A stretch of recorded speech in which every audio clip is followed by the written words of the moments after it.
روزے تو رکھتے تھے، لیکن بعض معاملات میں وہ اس کو قبول نہیں کرتے تھے. یا یوں سمجھ لیجئے کہ سنت کا ایک پہلو تو وہ ہے کہ جو مسلمانوں میں رسالت مآب صلی اللہ علیہ وسلم کے ذریعے سے جاری ہوا اور ان کے اجماع اور تواتر کے ساتھ منتقل ہو گیا، اور ایک حصہ وہ بھی ہے جس پر توسن سنت کا لفظ بول لیا جاتا تھا، وہ بیان، فرع، استنباط پر مبنی اور زیادہ تر اخبار احاد کے ذریعے سے منتقل ہو رہا تھا. اس میں انہوں نے بعض تنقیدیں کی ہیں، جیسے رجم کے معاملے میں ان کی تنقید بہت مشہور ہے. تو اس طرح سنت کے معاملے میں ایک بحث پیدا ہوئی اور اس سے لوگوں نے اختلاف کیا. اس کے مقابل میں بعض لوگوں نے یہ چاہا کہ اس کی غلطی بھی واضح کریں اور اپنے آپ کو اس سے الگ بھی دکھائیں. ایک پہلو یہ تھا. دوسری چیز یہ تھی کہ وہ طوائف البلوکی کے طریقے کی دعوت دے رہے تھے، یعنی انارکی کی دعوت دے رہے تھے. ان کے خیال کے مطابق سارا فساد حکومت قائم کرنے سے پیدا ہوا ہے. چنانچہ وہ اس کے قائل نہیں تھے کہ کوئی نظم اجتماعی ضرور ہونا چاہیے. لوگ ہیں، کسی نے ایک آدمی کو اپنے لیے منتخب کر لیا، کسی دوسرے نے کر لیا، کسی چوتھے نے کر لیا. وہ اپنے اپنے دائرے میں آزادانہ جو ان کے خیال میں دین ہے، جو ان کے خیال میں سوسائٹی کے تقاضے ہیں، ان پر اپنا نظم چلائیں گے. جیسے خود ان کی اپنی ایک جمعیت وجود میں آ گئی، ان کے اپنے جتھے بن گئے اور وہ یہ کام کرنے لگ گئے. یہ بڑی خطرناک صورتحال ہوتی ہے کسی سوسائٹی کے لیے. یہ معلوم ہے کہ رسالت مآب صلی اللہ علیہ وسلم نے بعض موقعوں پر بہت سختی کے ساتھ یہ کہا کہ مسلمانوں کے نظم اجتماعی کے ساتھ وابستہ رہنا چاہیے، کسی حال میں اس سے الگ نہیں ہونا چاہیے. عربی زبان میں اس کو دو الفاظ سے تعبیر کیا گیا، السلطان اور الجماع. ٹھیک.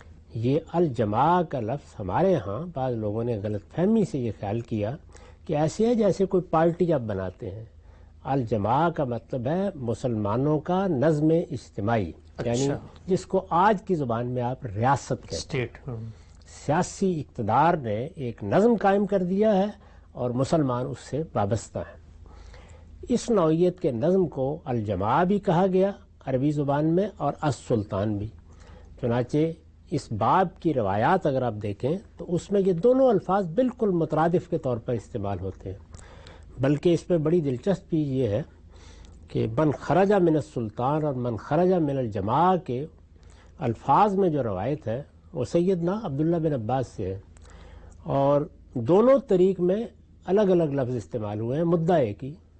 تو اس طرح گویا یہ بات بالکل واضح ہو جاتی ہے کہ الجماع سے کیا چیز مطلوب ہے، کیا چیز مراد ہے. جس طرح کہ میں نے عرض کیا کہ رسول اللہ صلی اللہ علیہ وسلم نے اس بات کو بہت زور کے ساتھ بیان کیا کہ مسلمانوں کا نظم اجتماعی جب قائم ہو جائے اس سے انحراف نہیں ہونا چاہیے، اس کے مقابلے میں بغاوت نہیں ہونی چاہیے، اس کو لازماً سر تسلیم خم کر کے ماننا چاہیے. اختلاف کیا جائے گا، تنقید کی جائے گی، اس کی اصلاح کی کوشش بھی ہوگی، لیکن ریاست کے نظم سے اپنے آپ کو الگ نہیں کیا جائے گا. ہم اب بڑی آسانی کے ساتھ سمجھ سکتے ہیں کہ حکومتیں تو تبدیل ہوتی رہتی ہیں، آتی رہتی ہیں، جاتی رہتی ہیں، ان سے اختلاف بھی ہوتا ہے، اتفاق بھی ہوتا ہے. ریاست کے ساتھ وفاداری ہونی چاہیے. ریاست اصل میں جان مال آبرو کی حفاظت کا ادارہ ہے، اور یہ ادارہ اگر کسی موقع کے اوپر انتشار کا شکار ہو جائے تو جس مقصد کے لیے یہ بنایا جاتا ہے وہ مقصد ہی فوت ہو جاتا ہے. اچھا. انارکی پیدا ہو جائے گی تو پھر تو گروہ ہوں گے، ان کی اپنی اپنی قیادت ہوگی، اپنی اپنی عمارت ہوگی، وہ ایک دوسرے کے گلے کاٹیں گے. رسول اللہ صلی اللہ علیہ وسلم نے اس سے سختی کے ساتھ روکا ہے اور بار بار یہ کہا ہے کہ تمہیں ہر حال میں الجماع کے ساتھ رہنا ہے، یعنی مسلمانوں کے نظم اجتماعی کے ساتھ رہنا ہے. اگر تو نظم اجتماعی ہے اور اس کے تحت جہاد کرنا ہے یا ان کے ساتھ ملنا ہے تو اچھی بات ہے، لیکن اگر نظم اجتماعی نہیں رہا تو الگ الگ مذہبی گروہ ہوں، سیاسی گروہ ہوں، ان سے اپنے آپ کو وابستہ کرو گے تو اپنے آپ کو شیطان کے سپرد کر دو. آپ نے فرمایا کہ پھر ان سے الگ ہو جاؤ، ہر حال میں ان سے الگ ہو جاؤ، یہاں تک کہ اگر اس فتنے سے بچنے کے لیے تمہیں جنگل میں جانا پڑے، کسی درخت کی کھو میں پناہ لینی پڑے، کسی درخت کی جڑ چبانی پڑے، اس پہ اکتفا کر لو لیکن اس میں شامل نہ ہو. اچھا. اور اسی طرح بعض صحابہ کے آثار سے معلوم ہوتا ہے کہ وہ یہ کہتے تھے کہ ہمیں تو یہ نصیحت کی گئی ہے کہ اس طرح کا موقع پیدا ہو جائے تو اپنی تلوار توڑ کر لکڑی کی تلوار بنا لینی چاہیے تاکہ اس فساد کا آدمی حصہ نہ بنے. یہ الجماعت ہے. تو اب یہ دیکھیے کہ جب خوارج نے اس الجماعت کے تصور کو، یعنی مسلمانوں کا نظم اجتماعی، ظاہر ہے ایک طرف اس نظم اجتماعی کی دعوت سیدنا علی دے رہے تھے اور دوسری جانب یہ خوارج الگ ہو کے بیٹھ گئے. تو نظم اجتماعی کے ساتھ وابستہ رہنا ہے. اس کا لازمی نتیجہ کیا تھا کہ سیدنا علی رضی اللہ عنہ سے ان لوگوں کو اختلاف ہوا ہے.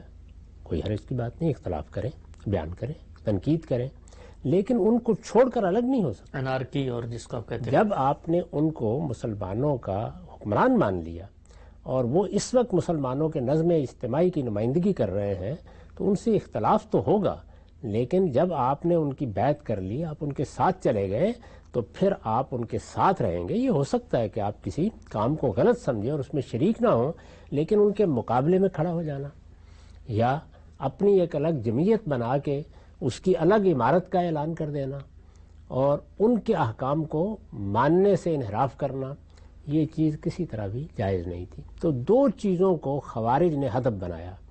ایک سنت جو ظاہر ہے کہ قرآن کے ساتھ دین کا دوسرا بڑا ماخذ ہے، اس میں اگر ابتدا میں کوئی خرابی پیدا کر دی جائے تو آگے بڑھ کر پوری سنت زیر بحث آ سکتی ہے. اور دوسری جانب یہ الجماعت یعنی مسلمانوں کا نظم اجتماعی، اس کے مقابل میں یعنی خوارج کے مقابل میں مسلمانوں کی جمعیت نے، اس وقت ظاہر ہے کہ خوارج کے مقابلے میں باقی سب مسلمان تھے، صحابہ تھے، تابعین تھے، بہت بڑی جماعت تھی. ان کے ہاں یہ تعبیر عام ہونا شروع ہوئی کہ ہم تو اس انارکی کو پسند نہیں کرتے، ہم قرآن کے ساتھ سنت کو بھی مانتے ہیں، وہ دین کا ماخذ ہے، اللہ کے پیغمبر کی جاری کردہ ہے، اس وجہ سے ہم اہل السنت والجماعہ ہیں. اچھا، یعنی ہم مسلمان تو ہیں لیکن خوارج نے جو نقطہ نظر پیدا کر دیا ہے اس کو ہم قبول کرنے کے لیے تیار نہیں ہیں، ہم اسے رد کرتے ہیں اور ہم اپنا تعارف خوارج کے مقابل میں اہل السنہ والجماعہ کہہ کے کراتے ہیں. سننا، اہل السنہ یعنی وہی سنت، یعنی سنت ہے نا، اس کو عربی زبان کے تلفظ میں جب ادا کریں گے تو اسی طرح ادا کریں گے. تو اس لیے یہ تعبیر اگر آپ غور کریں تو بڑی صحیح تعبیر تھی. یعنی اس میں جو دونوں باتیں بیان کی گئی ہیں، دونوں باتیں بالکل متحقق ہیں، دونوں باتیں دین ہیں. میں بھی ان میں سے ایک ایک چیز کو اس کی جزیات تک میں صحیح سمجھتا ہوں.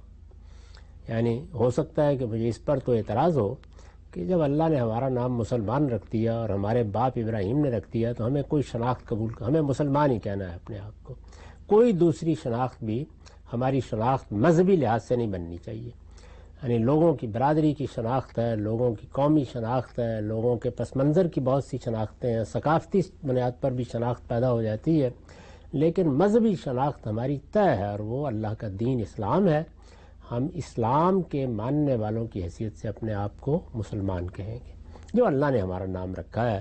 اور یہ بات خود قرآن میں واضح کر دی گئی ہے کہ ابراہیم نے تمہارا یہ نام رکھا تھا، ہوا سمکم المسلمین. تو یہ نام ظاہر ہے اس مذہب کی بنیاد پر رکھا گیا ہے کہ اس کی حقیقت کیا ہے، سبمیشن. اسلام کا مطلب ہے اللہ کے سامنے اپنے آپ کو گرا دینا، ڈال دینا، اس کے حکم کے سامنے سر تسلیم خم کر دینا. تو میں تو ذاتی طور پر اسی کو پسند کرتا ہوں، لیکن اہل السنہ والجماعہ میں جو موقف بیان کیا گیا ہے کہ ہم مسلمان قرآن کے ساتھ اللہ کے پیغمبر کی جاری کردہ سنت کو بھی مانیں گے. رسالت باب صلی اللہ علیہ وسلم نے جو احکام اس حیثیت سے دیے یا جاری فرمائے وہ پیغمبروں کا دین ہے، وہ پہلے سے چلا آ رہا ہے. ہمیں قرآن میں اس کو ماننے اور اس کی پیروی کرنے کی ہدایت کی گئی ہے. تو ہم یہ کیسے کہہ سکتے ہیں کہ ہمارے لیے صرف کتاب اللہ کافی ہے؟ نہیں، خود کتاب اللہ نے بتا دیا ہے کہ جو دین ابراہیمی کی روایت چلی آ رہی ہے، جو پیغمبر نے اب تمہارے اندر جاری کر دی ہے، تمہیں اس کی پیروی کرنی ہے. یہ پیغمبروں کا دین ہے جس کو ہم سنت کہتے ہیں. تو اس لیے یہ بھی بڑی صحیح بات ہے. اور دوسری یہ چیز کہ انارکی نہیں ہونی چاہیے، کسی حال میں بھی نہیں ہونی چاہیے. اس کے بہت سے لوازم ہیں جو ہم میں سے ہر شخص کو اپنے سامنے رکھنی چاہیے. ریاست کا نظم قائم ہو جائے گا تو ہم اس کو توڑیں گے نہیں، اس کے ساتھ وابستہ رہیں گے، اس سے بغاوت نہیں کریں گے، اس نظم کے ساتھ وفاداری کا تعلق رکھیں گے، اس لیے کہ وہ ہماری جان مال آبرو کی حفاظت کی ضمانت ہے. ایک مرتبہ اگر اس میں انتشار پیدا ہو جائے تو پھر سنبھالنا بہت مشکل ہو جاتا ہے۔ اس وقت جب کہ دنیا کی بڑی طاقتوں نے یہ سارا علاقہ جس میں مسلمان ممالک ہے فتح کر لیا تھا، اور پھر انہوں نے اپنے طریقے پر مختلف ملک بنا دیے تو یہ بن گئے، ورنہ اگر مسلمانوں کی ایک حکومت تھی اور وہ رسالت مآب صلی اللہ علیہ وسلم کے ساتھ چل رہی تھی تو اصلاً سب لوگوں کو اسی سے وابستہ رہنا تھا۔ اس کے بعد اگر کسی جگہ دوسری قائم ہو گئی اور کچھ لوگ اس سے وابستہ ہیں، جیسے کہ ہسپانیہ میں قائم ہو گئی تھی، کوئی حرج نہیں، وہ اس کے ساتھ وابستہ رہے۔ جہاں جہاں بھی مسلمانوں کا نظم اجتماعی موجود ہوگا اس کے ساتھ وابستہ رہنا چاہیے۔ یہ چیز ہے جسے اہل الجماع میں ادا کیا جاتا ہے، یعنی ہم الجماعت کے ساتھ مسلمانوں کے نظم اجتماعی کے ساتھ وابستہ ہوں گے، اس کے مقابلے میں کوئی انارکی پیدا نہیں کریں گے، بغاوتیں کر کے امن و امان کو درہم برہم نہیں کریں گے، ہم سوسائٹی میں کوئی ہیجان برپا نہیں کریں گے، ہم تنقید کریں گے، ہم تبدیلی کے لیے کوشش بھی کریں گے، ہم اصلاح کی جدوجہد بھی کریں گے، ہم جابر سلطان ہوگا تو اس کے سامنے بھی کلمہ حق کہیں گے، لیکن کوئی انارکی پیدا نہیں کریں گے۔ تو جو بات اس میں ادا کی گئی ہے یا اس تعارف میں یا اس شناخت میں، وہ بالکل درست بات ہے۔ اور دوسرے یہ کہ قرآن مجید نے خود یہ بتا دیا ہے اور اس بات کو واضح کر دیا ہے کہ ہم نے اپنے پیغمبر کو یہ ہدایت کی تھی کہ جو اس سے پہلے انبیاء کی سنت چلی آ رہی ہے اس کو آپ آگے جاری کر دیں، اور چونکہ آپ بھی پیغمبر تھے اس میں کوئی ترمیم کرنا چاہیں تو وہ بھی ہو جائے گی، کوئی اضافہ کرنا چاہیں تو وہ بھی ہو جائے گا۔ چنانچہ وہ سنت یا حضور کے احکام یا حضور کی ہدایات وہ بھی اسی طریقے سے، جیسے قرآن واجب الاطاعت ہے ہمارے لیے واجب الاطاعت ہے۔ دونوں باتیں اپنی جگہ بالکل درست ہیں۔ یہ تو اہل السنہ والجماع کو اہل السنہ والجماع کیوں کہا جاتا ہے اور اس کے پیچھے کیا فلسفہ ہے، اس کی ضرورت کیا پیش آئی، تو میں نے عرض کیا کہ اس کے پیچھے سیاست ہے، یعنی بنیادی طور پر ایک سیاسی مسئلہ پیدا ہوا، اس میں خلفشار ہوا، اور تحکیم کے موقع پر خوارج نے اعتراض کیا، یہ تحکیم کیوں قبول کی گئی، اس کے فیصلے کوئی نہیں مانا گیا، اور پھر وہ الگ ہو گئے۔ جب وہ الگ ہوئے تو انہوں نے اپنا ایک پورا فلسفہ بنایا جس میں اور بھی چیزیں تھیں، لیکن بنیادی نکات یہ دو ہی تھے۔ تو اس وجہ سے اس کے مقابل میں عام مسلمانوں نے، اہل السنہ والجماع کون تھے؟ عام مسلمان۔ عام مسلمانوں نے اپنی اس شناخت کو بیان کرنا شروع کیا۔ شروع میں یہ کوئی نام نہیں تھا، بلکہ یہ بات بیان کی جاتی تھی، جیسے آپ اپنے آپ کو الگ کر کے ممتاز کر کے بتاتے ہیں، آہستہ آہستہ یہ تعبیر رائج ہو گئی، اور اب آپ جانتے ہیں کہ یہی تعبیر ہے کہ جس کو بالعموم مسلمانوں کا بہت بڑا گروہ، بہت بڑی تعداد، بلکہ سب سے بڑا گروہ اپنی شناخت کے طور پر بیان کرتا ہے۔ ہمارے ہاں جتنے مذہبی گروہ ہیں، وہ دیوبندی ہوں، وہ بریلوی ہوں، وہ اہل حدیث ہوں، یہ سب کے سب اپنے آپ کو اہل السنہ والجماع ہی کہتے ہیں، اور اس بات کا دعویٰ کرتے ہیں کہ یہ سب در حقیقت ایک وسیع مفہوم میں اسی دعوت سے وابستہ ہیں۔ اسی طرح حنفی، شافعی، مالکی، حنبلی فقہا کے جتنے گروہ ہیں وہ بھی اپنے آپ کو اہل السنہ والجماع ہی سے وابستہ سمجھتے ہیں۔ یہی صورتحال متکلمین کے بہت سے گروہوں کی ہے، وہ بھی اسی طریقے سے، جیسے اشاعرہ ہیں یا ماتریدیہ ہیں تو وہ اہل السنہ والجماع ہی کے گروہ بنے ہیں۔ صوفیوں کے بھی بہت سے گروہ ہیں، ظاہر ہے کہ تصوف کی ایک بڑی روایت ہمارے ہاں رہی ہے، وہ بھی زیادہ تر اسی سے تعلق رکھنے والے ہیں۔ دوسری جو بڑی جمعیت مسلمانوں میں پیدا ہوئی وہ اہل تشیع ہے۔ تشیع یا شیعہ کا لفظ بولا جاتا ہے، یہ اصلاً کیا مفہوم رکھتا ہے؟ جیسے میں نے بتایا کہ جماعت کا کیا مطلب ہے، سنت کا کیا مطلب ہے، اسی طرح سے شیعہ کا مطلب ہے گروہ، جماعت، پارٹی۔ تو جس وقت سیاسی اختلاف ہوا، وہی سیاسی اختلاف جس سے ہم نے اس گفتگو کی ابتدا کی، سیدنا عثمان کی شہادت کے بعد ایک بڑا مارکہ ہو گیا، اس میں بغاوت بھی ہوئی اور اس بغاوت کے نہایت برے نتائج بھی نکلے۔ یہ غلط نہیں ہے کہ اس کو الفتنۃ الکبریٰ کہا جاتا ہے، ایک بڑا فتنہ پیدا ہو گیا۔ اس بڑے فتنے میں دو جماعتیں آہستہ آہستہ بہت ممتاز ہو گئیں، یعنی خوارج تو میں نے عرض کر دیا کہ ایک قلیل گروہ تھا، لیکن دو بڑی جماعتیں، یعنی جن کے بارے میں کہا جا سکتا ہے کہ طائفتان عظیمتان، دو بڑی جماعتیں متحارب ہو گئیں۔ ایک وہ لوگ کہ جنہوں نے سیدنا علی کو خلیفہ مانا، ان کی خلافت کو برحق مانا، اور وہ ان کا ساتھ دینے کے لیے نکل کھڑے ہوئے، اور ظاہر ہے کہ اس میں ان کی کسی بدنیتی کا کوئی سوال نہیں. وہ پورے شرع صدر سے سمجھتے تھے کہ جس طرح پہلے خلفاء کی خلافت منعقد ہوئی ہے ان کی خلافت بھی منعقد ہو گئی ہے. تو یہ لوگ تھے کہ جو اپنے آپ کو پھر بعد میں شیعان علی کہلانے لگے، یعنی سیدنا علی کا گروہ. جب مسلمان سب مسلمان تھے، جب مسلمان دو گروہوں میں بٹ گئے تو جس طرح اب یہ ہوتا ہے نا کہ ہمارے ہاں جب کبھی گروہ الگ ہوتے ہیں. مسلم لیگ تو ایک جماعت تھی، مسلم لیگ کے نام میں کسی شخص کا نام نہیں تھا، لیکن اب پھر افراد کے حوالے سے شناخت بننا شروع ہو جاتی ہے. آپ کہتے ہیں نا کہ یہ جنیجو لیگ ہے، یہ نون لیگ ہے، کنونشنل لیگ ہے. یہ اسی طریقے سے یعنی افراد کے نام سے بھی جماعتیں الگ ہونا شروع ہو جاتی ہیں. آپ نے دیکھا قائد اعظم لیگ بھی بن گئی. تو اسی طرح کا معاملہ وہاں ہوا کہ مسلمانوں کی جماعت میں جب دو بڑے گروہ پیدا ہو گئے تو ایک گروہ نے سیدنا علی سے اپنے آپ کو وابستہ رکھا، بڑا گروہ تھا وہ بھی، اور ایک بڑے علاقے پر حکومت قائم رہی بھی. اس نے اپنے آپ کو شیعان علی کہلانا شروع کر دیا. اور مقابلے میں سیدنا معاویہ کی جماعت تھی. وہ لوگ یہ مطالبہ لے کے اٹھے تھے کہ جو لوگ سیدنا عثمان کے قاتل ہیں ان کو یا تو سزا دی جائے یا ہمارے حوالے کیا جائے.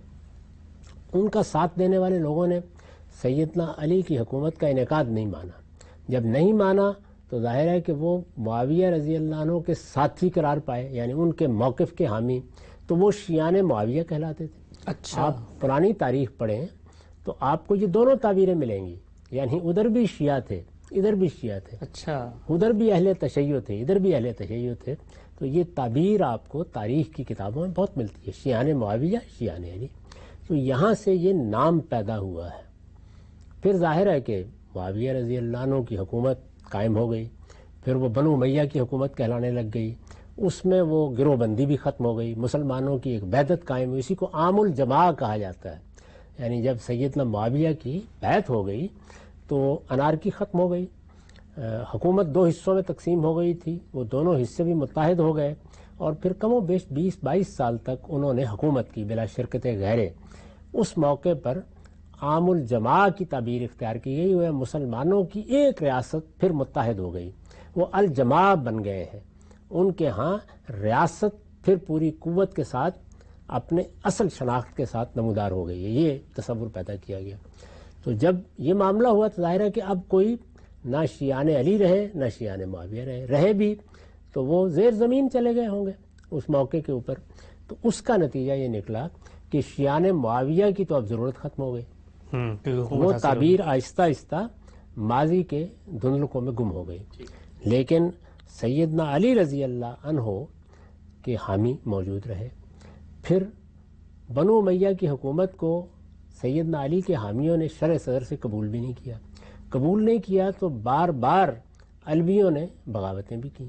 بہت سی بغاوتیں ہوئی ہیں. علوی سے کیا مراد ہے؟ یعنی سیدنا علی رضی اللہ عنہ. اچھا، ظاہر ہے کہ انہوں نے پھر مختلف تعبیریں اختیار کی. کچھ اس خاندان کے بھی بہت سے لوگ ہیں کہ جنہوں نے بغاوت کی ہے. انہوں نے بعد میں عباسیوں کی حکومت کو بھی تسلیم نہیں کیا اور وہ بڑی مشہور خط و کتاب ہے جو نفس زکیہ اور منصور کے درمیان ہوئی ہے. تو یہ جو بعد کی تاریخ ہے اس تاریخ میں آہستہ آہستہ یہ شیعان علی نمایاں ہوتے چلے گئے. یعنی ان کی ایک الگ شناخت بنتی چلی گئی. اس شناخت کے لحاظ سے پھر ایک پورا علم کلام بھی وجود میں آ گیا. یعنی جب یہ شناخت بنتی ہے تو پھر وہ کئی پہلوؤں سے نمایاں ہونا شروع ہو جاتی ہے. آپ یہ دیکھیے نا کہ ہمارے یہاں بر صغیر میں ابھی تو 1.5 صدی بھی نہیں ہوئی جبکہ اہل سنت والجماعت دو حصوں میں تقسیم ہو گئے، بریلوی دیوبندی. تو اس کے بعد پھر بعض چیزیں ایسی ہیں کہ جو شناخت بنتی چلی جاتی ہیں. اچھا، یعنی جب گروہ بنتا ہے تو کچھ چیزیں آپ سے آپ نمایاں ہوتی چلی جاتی ہیں. تو ان کے یہاں بھی نمایاں ہوئیں اور جو علم کلام وجود میں آ گیا، یا یہ کہہ سکتے ہیں کہ جس فلسفے پر اب بنیاد رکھی جانے لگی اس سے ایک مذہبی تعبیر بن گئی. تو وہ مذہبی تعبیر اصلاً تو یہ نام پیدا ہوا تھا شیعان علی کے تصور سے، لیکن آہستہ آہستہ وہ ایک مذہبی تعبیر بنی. تو اب اہل تشیع اہل سنت کے بالمقابل ایک الگ مذہبی گروہ کی حیثیت سے بھی نمایاں ہوتے چلے. متوازی گروہ. یہ تو کئی صدیوں کے بعد ہوا ہے کہ وہ پھر اپنی الگ شناخت کو قائم کرنے اور اس کی بہت سی علامتیں قائم کرنے اور ان کو بہت نمایاں طریقے سے پیش کرنے کے قابل ہوئے. اچھا، یہ تو عباسی سلطنت کے آخری زمانے میں آ کر کہیں ہوا ہے. لیکن بہرحال یہ فکر پیدا ہو گیا، اس کے بڑے لوگ پیدا ہونے لگ گئے۔ ان لوگوں کے ہاں جو بنیادی چیز ہے، جو اب فارق ہے اہل سنت والجماعت سے، وہ امامت کا تصور ہے۔ اچھا، یعنی امامت کے تصور کا خلاصہ یہ ہے کہ اہل سنت کے ہاں تو یہی بات مانی جاتی ہے کہ رسالت مآب صلی اللہ علیہ وسلم پر نبوت ختم ہو گئی ہے۔ ختم نبوت کے بعد اب اللہ تعالیٰ کی طرف سے کوئی فیصلہ نہیں ہوگا۔ اللہ تعالیٰ نے نبوت ختم کر دی ہے، وہی الہام کا سلسلہ بند ہو گیا ہے۔ جو ہدایت ہمیں اللہ تعالیٰ کی طرف سے ملنی تھی وہ مل گئی۔ مسلمان اپنے نظم اجتماعی سے متعلق اگر کوئی فیصلہ کریں گے تو وہ امرہم شورا بینہم کی بنیاد پہ ہوگا۔ یعنی وہ کیا کریں گے؟ وہ یہ کریں گے کہ لوگوں کو یہ حق دیں گے کہ وہ جس کو چاہیں اپنا حکمران بنا لیں، جس کو چاہیں معزول کر دیں، اور اگر حکومت کے معاملات میں کوئی فیصلہ بھی کرنا ہوگا تو وہ اسی اصول پر ہوگا، امرہم شورا بینہم۔ اس اصول کو سیدنا صدیق، سیدنا عمر، سیدنا عثمان، سیدنا علی، یعنی چاروں خلفائے راشدین نے اختیار کیا۔ تو اس وجہ سے اہل سنت والجماعت کا ایک تعارف یہ بھی ہوتا ہے کہ وہ ان چاروں خلفاء کو اسی ترتیب سے مانتے ہیں۔ یعنی نہ انہیں سیدنا صدیق کی خلافت پر کوئی اعتراض ہے، بلکہ وہ ہر لحاظ سے ان کو افضل بھی مانتے ہیں، ان کی خلافت بھی مانتے ہیں۔ تو یہ دیکھیے نا کہ جب ایک مرتبہ آپ نے ایک اصول کو اختیار کر لیا تو پھر اس کے اطلاقات خود آپ کی شناخت بنتے چلے جاتے ہیں۔ تو امرہم شورا بینہم کے اصول پر یہ حکومتیں قائم ہوئی ہیں۔ یہ حکومتیں چونکہ اسی اصول پر قائم ہوئی ہیں جس کو اہل سنت مانتے ہیں، تو وہ حکومتوں کو بھی مانتے ہیں۔ اہل تشیع کا نقطہ نظر یہ ہے کہ نبوت تو بے شک ختم ہو گئی ہے، لیکن امامت ختم نہیں ہوئی۔ امامت کا مطلب یہ ہے کہ اللہ تعالیٰ کی طرف سے مسلمانوں کے حکمرانوں کا تقرر ہوگا۔ آپ اگر غور کریں تو علمی لحاظ سے دو ہی امکانات ہیں حکومت کے بارے میں۔ ایک یہ کہ لوگ اپنا حکمران منتخب کر لیں گے، اور دوسرے یہ کہ اس کائنات کا خالق پروردگار کسی کو مقرر کر دے۔ اس کے سوا تو کوئی اور صورت جائز ہو ہی نہیں سکتی۔ جی، یعنی بندوق کے پاس کوئی حق نہیں ہے کہ وہ حکومت کرنے آ جائے، اسے ہمیشہ اضطرارن قبول کیا جاتا ہے کہ امن بحال کر دیا ہے، آ گیا ہے کوئی شخص، اس نے آ کے حکومت قائم کرنے کا حق ادا کر دیا، اچھی فضا قائم کر دی، عدل قائم کر دیا، تو چلیے اب اس کو ڈی فیکٹو مان لیا جائے گا، بالفعل مان لیا جائے گا۔ تو اس طرح کی حکومتیں جو قوت کے بل پر قائم ہوتی ہیں ہمیشہ بالفعل مانی جاتی ہیں، اور بارہا صدیوں تک کے لیے مان لی جاتی ہیں۔ بلکہ ایک زمانے میں لوگوں کا عمومی رجحان یہی تھا کہ حکومت کے پاس طاقت ہوگی تو ہماری جان مال آبرو کی حفاظت کریں گے، اس لیے طاقتوروں ہی کے پاس حکومت ہونی چاہیے۔ تو بندوق کو ایک طرح کی عوامی تائید بھی حاصل ہو جاتی تھی۔ تاہم اگر آپ علم و عقل کی روشنی میں دیکھیں تو دو ہی بنیادیں ہو سکتی ہیں۔ تو اہل سنت یہ کہتے ہیں کہ لوگوں کو انتخاب کرنا ہے، امرہم شورا بینہم، لوگوں کو انتخاب کرنا ہے، اور اس کے بالمقابل لوگوں کی پھر آگے وضاحت ہے۔ جی، یعنی لوگوں سے مراد کیا عام لوگ ہیں، کیا ارباب حل و عقد ہیں، ارباب حل و عقد کون ہوں گے، وہ الگ مباحث ہیں، لیکن بنیادی بات یہ ہے کہ اوپر سے یہ انتخاب نہیں ہوگا۔ اوپر سے نہیں ہوگا، جبکہ دوسری جانب یہ ہے کہ نہیں، انتخاب اوپر سے ہوگا، اللہ ہی مقرر کرے گا۔ اس کے لیے پھر بہت سی چیزیں جو بیان کی جاتی ہیں کہ آخر ہمیں کیسے پتہ چلے گا، اس کی علامت کیا ہوگی۔ یہ جو نقطہ نظر ہے امامت، یعنی مسلمانوں کا امام یا مسلمانوں کا حکمران یا مسلمانوں کا سربراہ، یہ کہاں سے مقرر کیا جائے گا؟ یہ آسمان سے مقرر کیا جائے گا تو یہ امامت کا تصور ہوا، اور اگر یہ آسمان سے مقرر نہیں کیا جائے گا تو خلافت کا تصور ہوا۔ چنانچہ امامت کے اس تصور نے اہل تشیع کو ممتاز کر دیا باقی لوگوں سے، اور اس میں پھر انہوں نے بتایا آگے بڑھ کے کہ پہلے امام وہ ہیں، دوسرے یہ ہیں۔ اب ظاہر آسمان سے تقرر ہونا ہے، اس میں ان کو حکومت ملے یا نہ ملے، نہیں ملے گی تو ظاہر ظلم ہوگا۔ یعنی جب اللہ نے مقرر کر دیا اور میں آپ یا لوگ قبول نہیں کریں گے ان کو، تو یہ ظلم ہی کی بات ہوگی۔ چنانچہ ان کے ہاں جن لوگوں نے ان ائمہ کی، جن کو وہ ائمہ سمجھتے ہیں، امامت قبول نہیں کی، ان کا غم و غصہ بھی ان کے خلاف ہوتا ہے، وہ اس کا اظہار بھی کرتے ہیں۔ اور پہلے امام کی حیثیت رسول اللہ صلی اللہ علیہ وسلم کے بعد ان کے ہاں سیدنا علی رضی اللہ عنہ کو ہے۔ تو سیدنا علی رضی اللہ عنہ کی حکومت جن لوگوں نے قبول نہیں کی یا ان کے مقابل میں اپنی حکومت قائم کر لی، اسی لیے یہ آپ دیکھتے ہیں کہ وہ اپنے غم و غصے کا اظہار ان کے خلاف کرتے ہیں۔ تو یہ ان کے نقطہ نظر سے پیدا ہونے والا رویہ ہے۔ اچھا، اس کو ان کی جگہ بیٹھ کر سمجھنا چاہیے کہ یہ کیا چیز ہے۔ تو میں عرض کر رہا ہوں کہ یہ پھر اس کا لازمی نتیجہ نکلا کہ امامت کا ایک تصور پیدا ہوا، اور یہ امامت کا تصور ہی ہے جو اہل سنت میں اور اہل تشیع میں اصل فارق کی حیثیت اختیار کر گیا.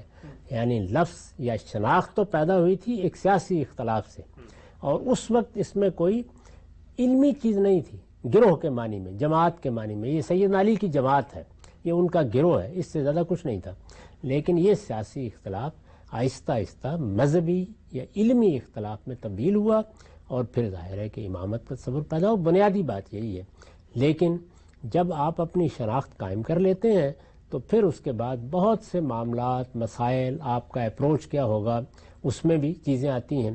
تو ہم نے اس سے پہلے ایک بڑی تفصیلی گفتگو کی ہے کہ ہمارے ہاں خود اہل سنت میں سلفی منہاج ہے، فقہی منہاج ہے، اس میں کچھ اصول ہیں، قاعدے ہیں.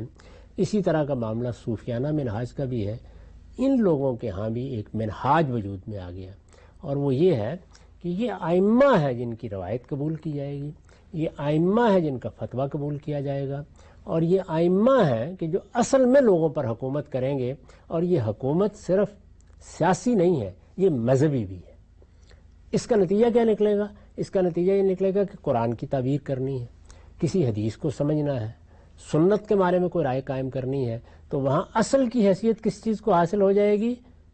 ائمہ کے نقطۂ نظر کو، ائمہ کی رائے کو، ائمہ کی تفسیر کو، ائمہ کی تعویل کو یہ حیثیت حاصل جیسے وہاں پہ سلف کی تعبیر کو، جیسے وہاں سلف کی تعبیر کو ہوئی ہے. تو یہ فرق اس میں واقع ہوا. اچھا، بڑی جامعیت کے ساتھ آپ نے ایک بہت بڑے موضوع کو ایک طرح سے اس کا احاطہ کیا، اور یہ بتایا کہ یہ دونوں جو نقطہ ہے نظر ہیں یہ پھوٹتے کہاں سے ہیں، ان کی ابتدا کس پس منظر میں ہوئی. ایک اور سوال میں پوچھنا چاہتا ہوں اس سے پہلے کہ ان دونوں کے ہاں جو جزیات کے اندر پھر عقائد مرتب ہوئے اور پوری کی پوری حدود بندی ہوئی کہ کون اہل سنت والجماعت میں شمار ہوگا، کون نہیں ہوگا.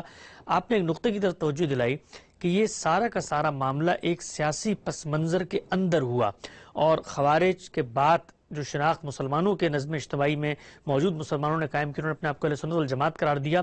ایک نقطہ سامنے آتا ہے، وہ یہ کہ اس کا مطلب یہ ہے کہ یہ کوئی اصلاً علم اور تعبیر کا اختلاف اپنے وقوع یا اپنے وجودیت میں ابتدا میں نہیں تھا، بلکہ سیاسی محرکات سے یہ چیز پھوٹی ہے. مجھے بتائیے گا کہ علم کی دنیا میں عام طور پہ ہم دیکھتے ہیں تعبیر کا اختلاف ہے، صوفیہ میں ہوا یا باقی جگہوں پہ ہوا، ان میں اور ان میں ایک جوہری فرق آ جاتا ہے کہ وہاں پر علم کا اختلاف ہے، ایک پورا کے پورے منہاج روایت کا اختلاف ہے، لیکن یہاں پر تو سیاسی پس منظر ہے جس سے تعبیرات پھوٹ رہی ہیں. اس میں کوئی شبہ نہیں ہے، ابتدا یہاں سے ہوئی، لیکن آہستہ آہستہ پھر انہوں نے علمی تعبیر کی صورت اختیار کر لی، جیسے کہ میں نے عرض کیا. یعنی ابتدا میں تو کچھ بھی نہیں تھا اس کے سوا کہ سیدنا علی ہیں، وہ ہمارے رہنما ہیں، ان کی خلافت منعقد ہوئی ہے، وہ خلیفہ برحق ہیں، امام برحق کہہ لیجئے، ان کی تعبیر کے مطابق ہمیں ان کا ساتھ دینا ہے.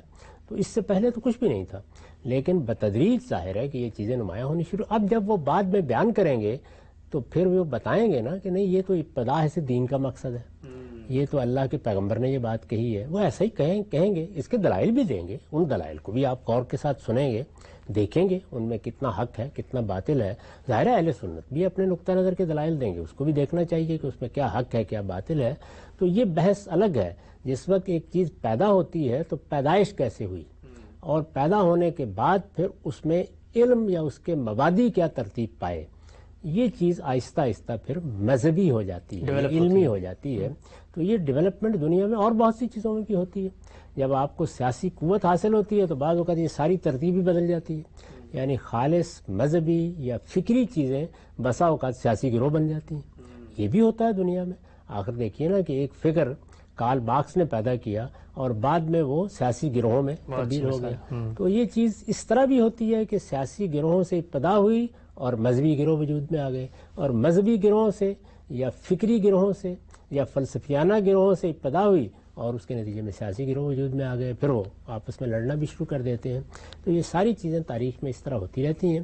اصل چیز جس کی طرف بہت توجہ کرنی چاہیے وہ یہ ہے کہ ان اختلافات کو علمی طریقے سے سمجھا جائے، ان پر علمی اسلوب میں گفتگو کی جائے. یہ جو جذباتیت ہمارے یہاں پیدا ہو جاتی ہے اور ہم ایک دوسرے کا گریبان پکڑنا شروع کر دیتے ہیں، اس سے اجتناب کیا جائے. یعنی اہل تشیع کا نقطہ نظر کیا ہے، ان کی جگہ بیٹھ کر اسے سمجھیں، اس کے بعد مجھے آپ کو اس سے کوئی اختلاف ہے تو شائستگی کے ساتھ اس کو بیان کیا جائے اور استدلال کے اسلوب میں ریزننگ کے ساتھ بیان کیا جائے. اسی طرح اہل سنت والجماعت کا نقطہ نظر ہے، سمجھا جائے اس کو. جب آپ اس کو اچھی طرح سمجھ لیں اس کی بنیادیں کیا ہیں تو پھر اس کی تردید بھی ہو سکتی ہے، اس کی کوئی غلطی واضح کی جا سکتی ہے. لیکن اس میں جو دلچسپ چیز ہے وہ یہ ہے کہ اس وقت اگر آپ دیکھیں تو ایسے لگتا ہے کہ جیسے اہل تشیع کے مقابل میں اہل سنت وجود میں آئے ہیں، اہل سنت کے مقابل میں اہل تشیع، جبکہ تاریخی لحاظ سے ایسا نہیں ہے. اہل سنت والجماعت اصلاً خوارج کے مقابل میں وجود میں آئے، لیکن خوارج جب ختم ہو گئے یا کہہ سکتے ہیں آپ کو بہت سمٹ گئے، ان کی وہ حیثیت نہیں رہی، ان کے خلاف بہت کاروائیاں ہوئی ہیں. کہیں حجاج بن یوسف کے زمانے میں آ کر ان کا آخری درجے میں کلا کما ہوا، اور اب بھی ان کے بعض گروہ موجود ہیں، جیسے عمان میں عباضیہ جن کو کہتے ہیں، یہ خوارجی میں سے ہیں. اچھا، تو اس لیے موجود ہیں بعض جگہوں پر. تاہم جب ان کی وہ حیثیت نہیں رہی، خود ان کے ہاں فکر میں بڑی تبدیلیاں آ گئیں، تو پھر اس شناخت نے اہل تشیع کے مقابل میں شناخت کی حیثیت اختیار کر لی، اور اس میں بظاہر یہ لگتا ہے کہ اختلاف وہ نہیں رہا جو ماضی کا تھا، وہ اب امامت کا اختلاف ہے. اور حقیقت بھی یہی ہے کہ اس وقت اصل مسئلہ یہی ہے، باقی چیزیں اس اختلاف سے پھوٹتی ہیں. جیسے میں نے عرض کیا کہ پھر اصل کے معاملے میں بھی اصل کی بحث ہم کر چکے ہیں کہ اس کا مطلب کیا ہے. اس کا ہرگز یہ مطلب نہیں ہوتا کہ اہل تشیع قرآن کو نہیں مانتے یا وہ حدیث کو نہیں مانتے. سب کے ہاں وہی چیزیں ہوتی ہیں، لیکن فیصلہ کن چیز کیا ہے؟ کیا فیصلہ کن چیز قرآن ہے؟ کیا فیصلہ کن چیز سلف کی روایت ہے؟ کیا فیصلہ کن چیز انسان کا اپنا مشاہدہ ہے؟ کیا فیصلہ کن چیز اجماع ہے؟ کیا چیز فیصلہ کن ہے؟ تو ان کے ہاں فیصلہ کن چیز ائمہ کا نقطہ نظر ہوتا ہے. ٹھیک ہے، نقطہ بھی آپ نے واضح کیا. ایک توضیحی اطلاقی پہلو پوچھنا چاہتا ہوں. آپ نے فرمایا تھا کہ خوارج کی جو یہ تحریک ہے، ظاہری بات ہے ایک سیاسی خلفشار ہوا ہے، وہاں پر نیوسنس اور انارکی کے ایک پس منظر میں وہ اٹھی ہے. اس کے مقابل میں کہا گیا ہے کہ جی آپ سوسائٹی کے نظم اجتماعی سے جڑے رہے ہیں، اسی کو السلطان الجماع سے تعبیر کیا گیا ہے. تو ان کے ہاں یہ تو سمجھ میں آتا ہے کہ سیاسی خلفشار ہوا تو اس سے نیوسنس پیدا ہو گئی. یہ سنت سے ابا یا سنت کے خلاف جانا، یہ جو دین کا ایک ٹریڈیشن چلا آ رہا تھا، اس سے ہٹنے کی بھی کیا کچھ سیاسی وجوہات تھیں یا وہاں پر کوئی علمی فکری مسئلہ تھا؟ وہ خالص علمی اور فکری مسئلہ ہے. یعنی اس کے بھی سامنے آنے میں سیاسی عوامل نے کردار ادا کیا، اس لیے کہ جو لوگ آپس میں دست و گریباں ہوئے ان میں سے کوئی ایک روایت سے استدلال کر رہا تھا، کوئی دوسری روایت سے استدلال کر رہا تھا. تو یہ چیز ابتدا میں باعث تو بنی، لیکن بہرحال چونکہ وہ اپنی شناخت کو آہستہ آہستہ نمایاں کرتے چلے گئے تو ان میں اہل علم بھی تھے. ان اہل علم کے ہاں بعض چیزوں کا انکار کر دیا گیا. میں نے مثال دی کہ رجم کا انکار کر دیا انہوں نے. جب انکار کر دیا تو یہ گویا سنت کا انکار قرار پا گیا. آج بھی آپ دیکھتے ہیں کہ اس طرح کی چیز بعض لوگ کہہ دیتے ہیں. تو ہمارے ہاں یہ غلو ہوتا ہے بعض چیزوں میں. اسی طرح کا غلو ہے جس نے آگے بڑھ کر یہ صورت اختیار کر لی کہ یہ تو گویا پوری سنتی کے منکر ہیں. ایسا نہیں تھا. خوارج بھی ایسا نہیں کہ سنت کے منکر تھے، تاہم ان کے مقابلے میں عام مسلمانوں نے بتدریج اپنی اس شناخت کو نمایاں کیا. شروع میں یہ ضروری نہیں ہوتا کہ نام رکھ کے کیا جائے، یعنی آپ اپنی بات کہتے ہیں. جیسے اہل حدیث ہے تو آپ دیکھیے کہ وہ لوگ جو محدثین کے طریقے کے اوپر چیزوں کو دیکھتے تھے یا حدیث پہ کام کرتے تھے یا حدیث سے زیادہ اشتغال رکھتے تھے، جیسے امام احمد بن حنبل ہیں، تو ان کو اہل حدیث کہا جاتا تھا. اور اس وقت اہل حدیث کوئی شناخت نہیں تھی بلکہ ایک رجحان کی تعبیر تھی. بتدریج یہ ہوا کہ جیسے ہمارے ہاں آپ نے دیکھا کہ اہل حدیث ایک باقاعدہ گروہ کے طور پر نمایاں ہو گئے. آپ بہت ماضی میں جائیں تو آپ کو اس طرح یہ گروہ نہیں ملے گا. ٹھیک ہے، نقطہ بھی آپ نے واضح فرمایا. ایک ابتدائی گفتگو عام صاحب سے ہم نے کی کہ اہل سنت والجماعت اور اہل تشیع یہ کس پس منظر میں تعبیرات سامنے آتی ہیں اور یہ گروہ کیسے وجود پذیر ہوئے. بہت زیادہ چیزیں مزید جاننے کی ہیں، مثلا یہ کہ اب ان کے ہاں جو پورا کا پورا تعبیر کا شاکلہ بن چکا ہے اس میں عقائد کی کیا نوعیت ہے، اور پھر اندر تعبیر کے جو اختلافات ہیں وہ کس نوعیت کے، ساری چیزیں زیر بحث لائیں گے. وقت ہمارا یہاں پہ ختم ہوتا ہے. اب تک آپ کا بہت شکریہ.